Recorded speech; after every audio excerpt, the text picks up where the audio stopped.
Okay, today's video is going to be on a new wild edible I found out about called St. George's mushrooms, and so I subscribed to a YouTube channel there recently called Hedge Wisdom, a lady called Abby. I think she just started off her YouTube channel and she's doing courses and various things like that, but I subscribed about a week ago. She put up a new video on the St. George's mushroom, which is a new one to me. Wasn't familiar with it before. It just popped up in my timeline and I went through the video, and Abby went through all the key identifications of the St. George's mushroom. It dawned on me that I do remember seeing it, and it is actually only outside my house all this time.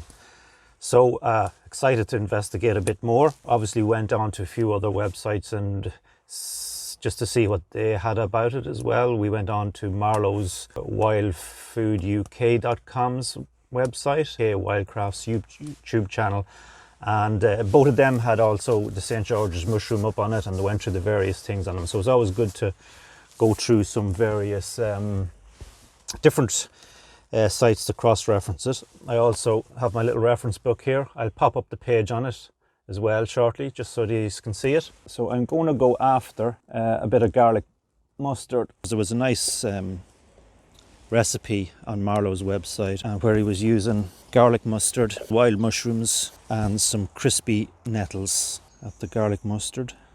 Jack by the Hedge, I think it's called a few other things as well. So this is actually up to my chest height at the moment. That'll do us for breakfast.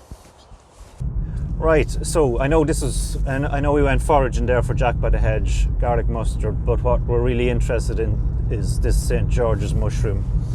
As it's a new one on my list, very much a beginner. But anyway, back to the St. George's mushroom.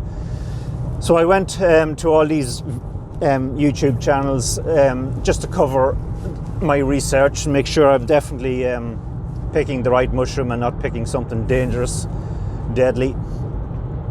And St. George's mushroom, so the key identifiers, we'll just go through them. It's a white creamy mushroom. The surface of it might be a little bit tanned or tainted with the sun.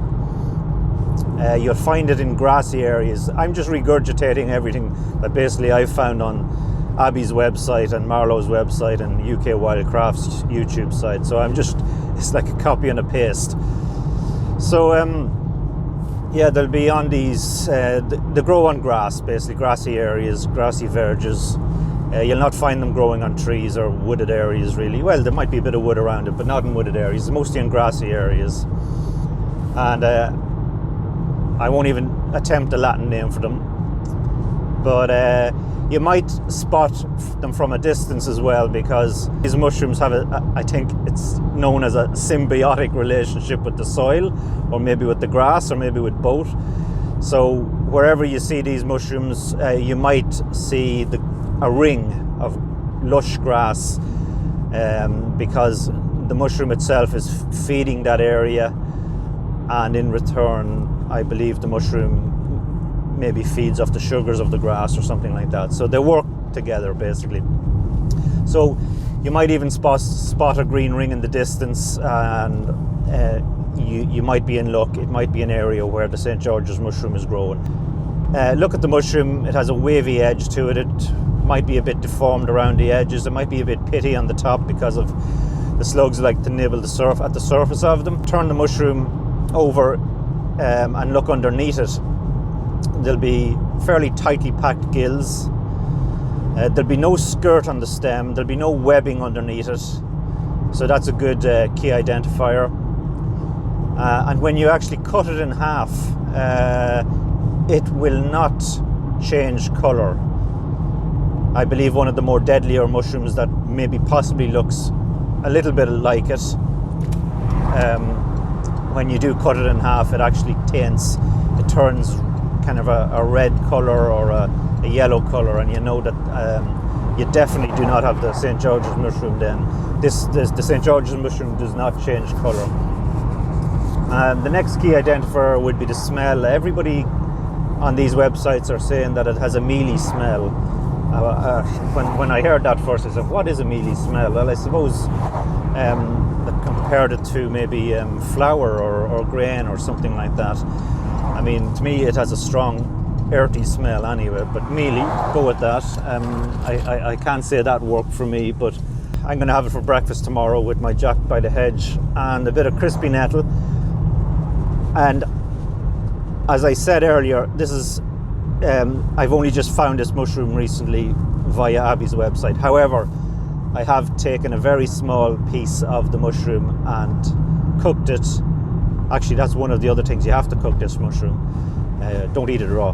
But I cooked it maybe 2 or 3 days ago, 2 days ago, just to have a nibble and to make sure I had no allergic reaction to it, and it was very tasty. So I actually had a few more pieces this morning, and all things going well, I will have a nice breakfast of it tomorrow, and hopefully everything will go well and it will be a new mushroom on my list. Now, I don't have a very big list, but you know, I'm always glad to find out another bit of information and so on. Oh yeah, this mushroom basically, as I said, it's around the 23rd of April is St. George's Day in England. However, you find this mushroom from April to May, possibly June. Marlowe on wildfooduk.com mentioned it was one of the mushrooms that's a delicacy, and you'll pay top dollar for it. I seen on one website going for 1 kilogram for 80 sterling. Forgot about one of the other key identifiers. This is a very meaty mushroom. I don't mean that in terms of flavour, but there's a lot of flesh on it. But here they are. So these are our St. George's mushrooms. That one's been knocked already. So anyway, so there you have it. Creamy mushroom. I suppose wavy around the edges. Tight knit gills. No skirt.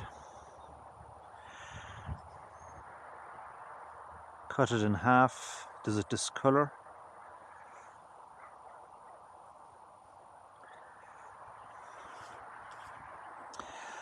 Doesn't discolor, but we'll give it a few seconds. It's been a lot of rain, so that's why it's quite moist up there. And that will do me. So I'm glad to come across this, and I have to give credit to Hedge Wisdom's YouTube channel. Just coming at the right time, because I suppose another week or two maybe these will not be here, and I would have missed an opportunity this year to add this one to my list.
Okay, St. George's mushrooms and nettles toast, a little bit of Jack by the Hedge on the toast.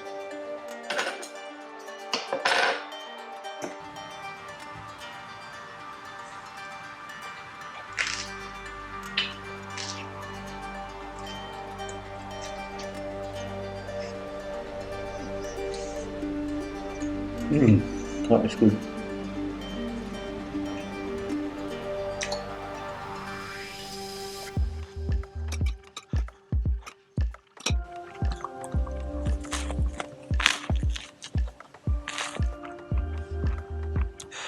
The nettles might not be crispy, but that doesn't matter.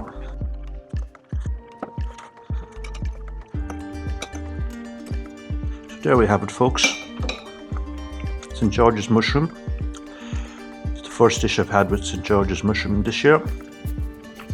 And I suppose the season is coming to an end, so maybe another week or two you might still get a few of them.